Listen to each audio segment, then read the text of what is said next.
How do you know when it's time? In this video, I'm going to go over the personal decisions I've made in the past of when it's time to scale your virtual assistant team.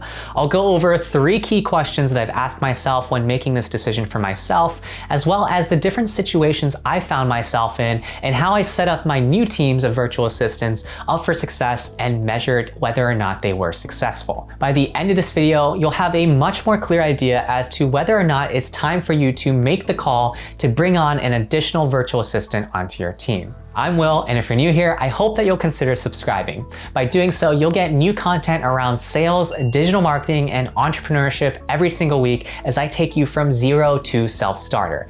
As usual, check out these timestamps to help you navigate throughout this video, but without further ado, let's jump into things. Now, before I dig into how I scaled one of my virtual assistant teams for the first time, I should give some background context into the predicament I found myself in.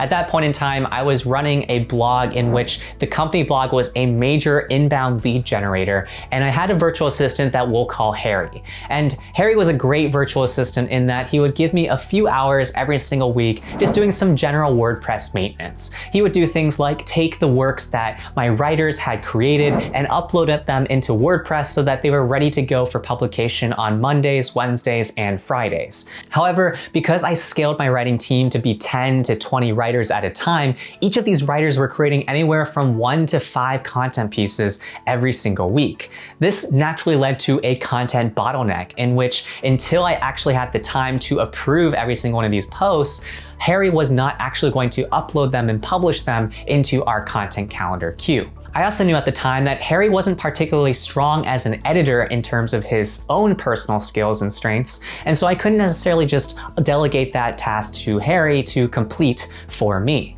So in this situation, I knew just taking a step back that unless I was going to open up a ton more time to review every single post that was going to go out there, I needed to bring on some sort of additional help in the form of an editor or a team of editors to review all this content that was coming into our content calendar. As a result, I put out a listing to bring on a virtual assistant editor to help me go through the queuing process of the approval for all of these drafts that my writers were writing. The key question I was asking myself as I decided to open up this position was, can my current team of virtual assistants handle every single task that I need to get done from start to finish in order to accomplish my business objective? Then from there, I had to answer, if not, then who do I need to bring onto my team in order to fill that gap? So that's the first thing I want you to understand as you start to think about whether or not it's time for you to scale your virtual assistant team. Can your existing team truly do everything in place, or do you need to bring on additional help? Once you recognize your challenges in your current virtual assistant teams, you want to think about answering the question of how to solve the gap that exists on your team. So to solve this in my own case, I started to think about what type of editor am I actually looking for? Am I looking for an editor that's going line by line and making direct edits?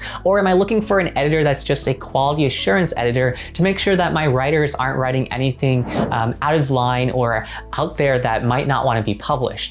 So in my situation, I knew that I wanted to look for more of the latter, in which I was looking for a quality assurance person to essentially do some spot checks, make sure the grammar was correct for the large part, and that the content was at a sufficiently good enough level. The reason why I took more of this approach was because I had a really lean budget at that time, and I need to get a ton of these posts out so that I could start to see the data of how people actually engaged with that content before deciding to invest more money into that content. Once I identified that I was looking for more of a quality assurance editor, I wanted to think about what sort of tooling or process they would need to take in order to address the gaps that I had with my current virtual assistant team.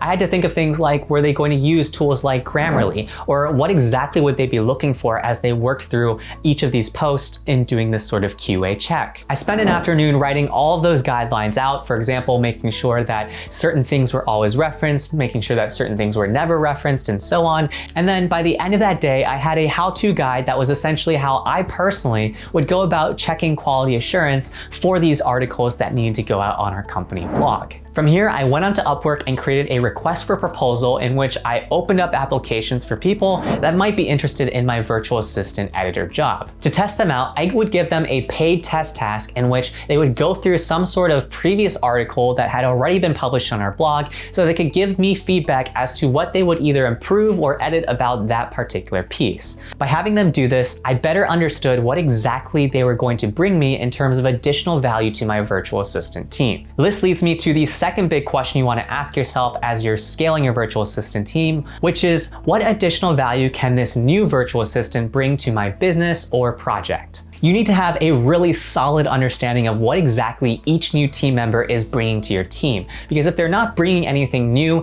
then there's probably going to be very little upside. And if they are bringing something new, then you can really position themselves for success in order to realize that upside that you see in that virtual assistant. One of the best ways that I have figured this out for myself over time is to just delegate particular roles of different parts of my business to certain VAs. For example, a virtual assistant that's good at YouTube might not necessarily be a good virtual assistant for WordPress related work.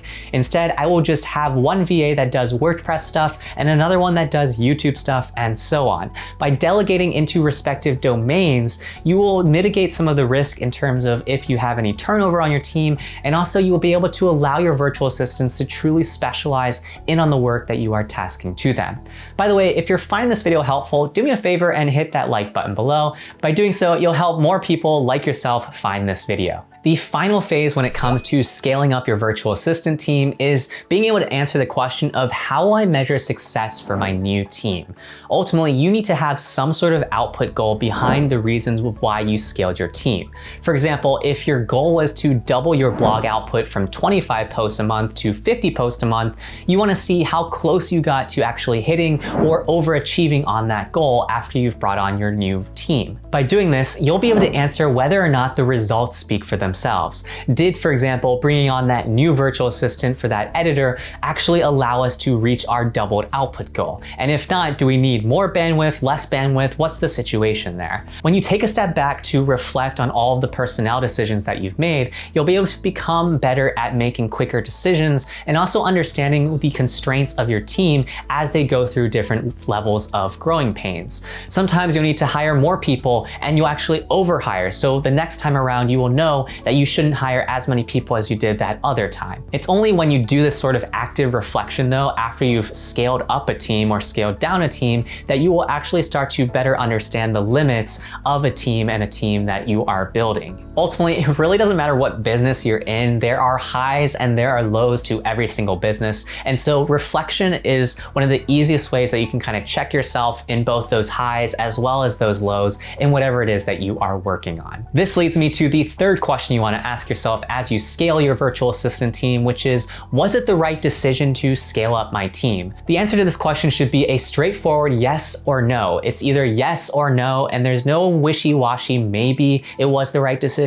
You have to be able to clearly define this for yourself and what success meant for you in terms of your team size at that time. The reason why it's important for you to do so is because it'll make it so that you actually take ownership of both your successes as well as your failures when you are scaling up and down in your virtual assistant team. As always, there are two big takeaways from today's video. The first one is, if your current team is stretched too thin, then you're already hiring too late. You always need to be hiring ahead of your actual need. The reason why is because it often takes you a longer time period to hire somebody new than you might think it takes, and you don't want to lose that time in execution for onboarding your new team member. The second big takeaway is to make sure that you're setting a clear goal for your new team of virtual assistants. Having a clear output goal is really important to make sure that you can measure success of this new team or failure in the case where that's what you end up with. Whatever the case may be though, it's important for you to be able to be objective in terms of how you're evaluating the effectiveness of this new team.